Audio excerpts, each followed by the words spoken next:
La palabra al senador Raúl Morón Orozco, del Grupo Parlamentario del Partido de la Revolución Democrática, para presentar proyecto de decreto por el que se reforman diversos artículos de la Ley del Seguro Social. En el uso de la palabra, senador. Gracias, senador presidente. Compañeras y compañeros senadores, presento a este Pleno Legislativo iniciativa de decreto por el que se reforman diferentes párrafos de los artículos 84 y 130 de la Ley del Seguro Social. Para fundamentar la importancia y necesidad de la reforma que presento, es importante referirse al espíritu que anima el principio de seguridad social como política pública. ¿A qué me refiero? La seguridad social nació para reparar las consecuencias de los riesgos de trabajo y naturales que, al privar a una persona de su capacidad de trabajo y ganancia, la orillaban a la miseria. Su origen histórico, establecida fundamentalmente en la Carta Magna de 1917, no solo reivindicó,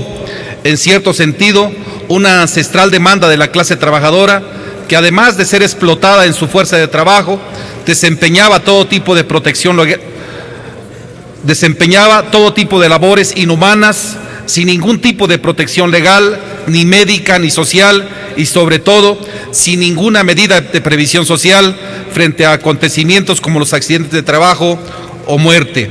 Gracias a la seguridad social y a su regulación legal, ahora son cubiertos los accidentes y enfermedades profesionales, las enfermedades no profesionales, maternidad, paternidad y la jubilación, invalidez, vejez y muerte, entre otras pensiones que aseguran la subsistencia digna de los trabajadores y su familia.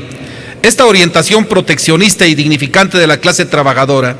ha llevado a concebir en la actualidad la seguridad social como un derecho de todo trabajador, sin importar su género, su edad ni condición social, estableciendo como único requisito cotizar en las instituciones de seguridad social de acuerdo con el trabajo que se desempeña. En contraprestación, el Estado le otorga a los trabajadores las prestaciones que la ley prevé en su calidad de asegurado o pensionado en forma directa o en sus familiares o pareja, una vez que estos reúnan los requisitos correspondientes. La lógica garantista resultaba hasta entonces simple: gozar del espíritu proteccionista de la seguridad social sin que sea procedente solicitar requisitos distintos o adicionales para gozar de los beneficios de la ley cuando se trata de una mujer o de un varón.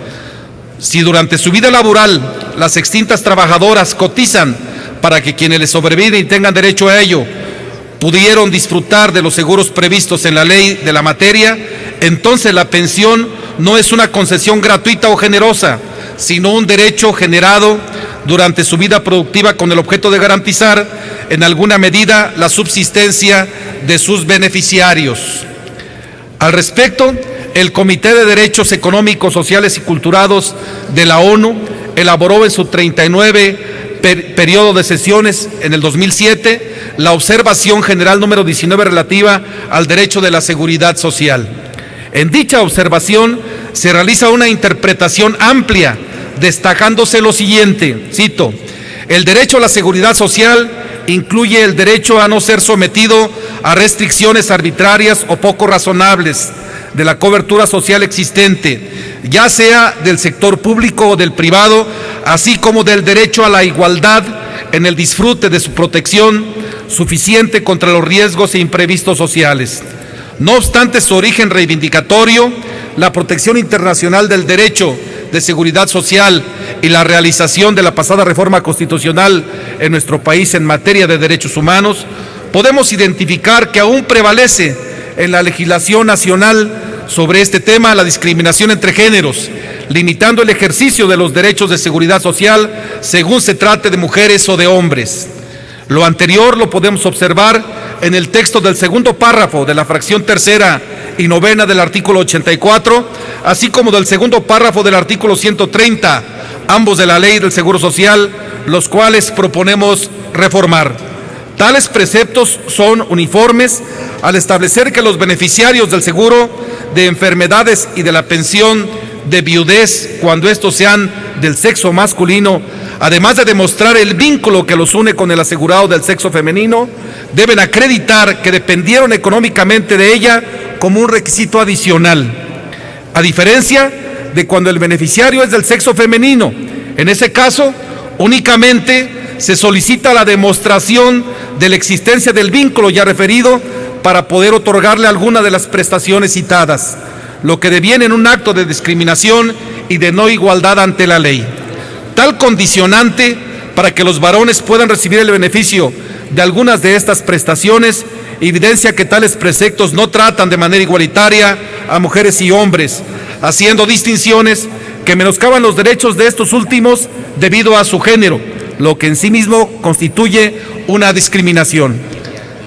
Los citados numerales no solo conculcan la garantía de igualdad prevista en los artículos 1 y 4 de la Constitución Política de los Estados Unidos Mexicanos, al establecer mayores requisitos a los cónyuges o concubinos varones que a las mujeres para el otorgamiento y pago de la pensión de viudez, sino que establecen condiciones legales que van más allá del principio de paridad que nuestro sistema jurídico ha venido adoptando en diversas esferas de la vida social y política de nuestro país, en el ánimo de no prohijar la inequidad, sino por el contrario fomentar la igualdad entre géneros como una condición evolutiva de toda sociedad desarrollada y consecuente del siglo XXI.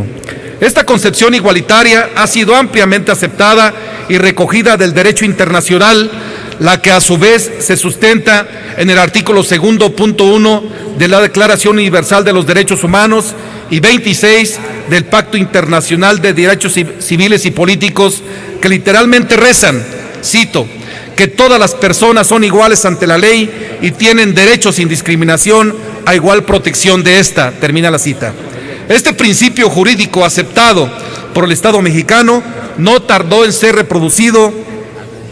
en el contenido del artículo 4 de la Ley Federal para prevenir y eliminar la discriminación, que hoy debe ser aplicado de forma transversal en cualquier legislación nacional vigente, más aún tratándose de temas tan sensibles y trascendentes socialmente como es la seguridad social. A la fecha, no son pocos los casos en que los mismos varones que quieren reclamar el cumplimiento de estos derechos se ven obligados a contratar a un abogado que les asesore y les represente legalmente, ya que a pesar de que desde el 2009 existe una jurisprudencia que declara inconstitucional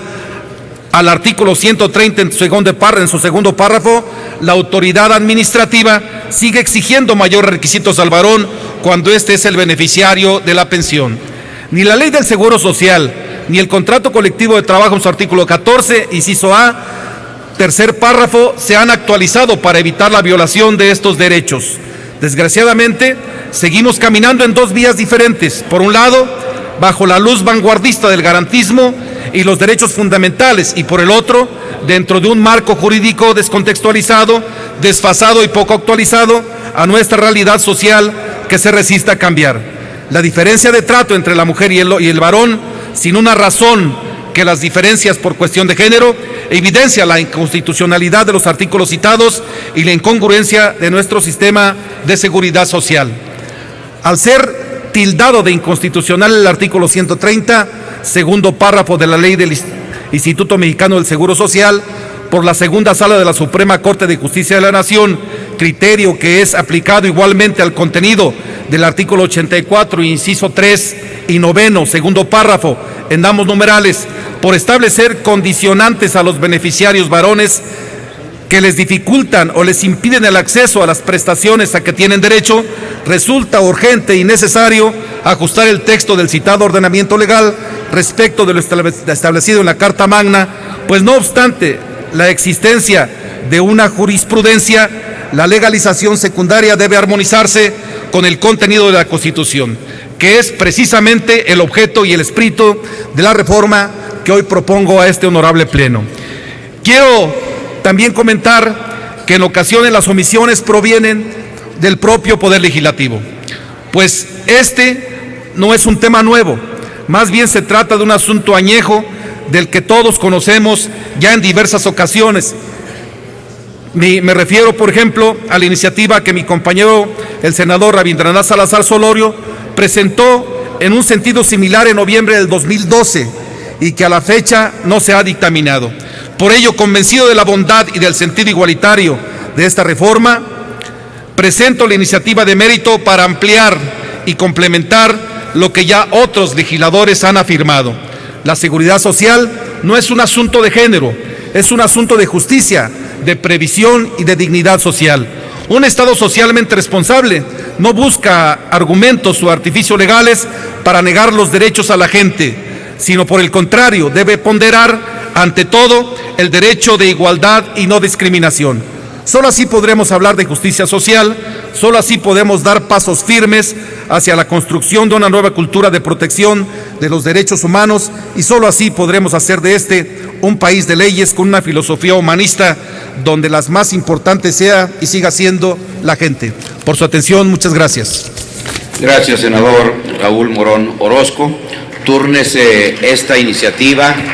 a las Comisiones Unidas de Seguridad Social y de Estudios Legislativos. Sí, sonido en el escaño de la senadora Angélica de la Peña. ¿Para qué asunto? Gracias, presidente. Quisiera que me permitiera preguntarle al señor senador Raúl Morón si me permite signar la iniciativa que acaba de presentar. Senador Raúl Morón Orozco, ¿acepta la suma a su proyecto de la senadora Angélica de la Peña? Igualmente, la senadora Dolores Padierna, pido a la Secretaría que tome nota de ello. Claro que sí, con todo gusto. Túrnese, reitero, a las Comisiones Unidas de Seguridad Social y de Estudios Legislativos. A continuación se le concede el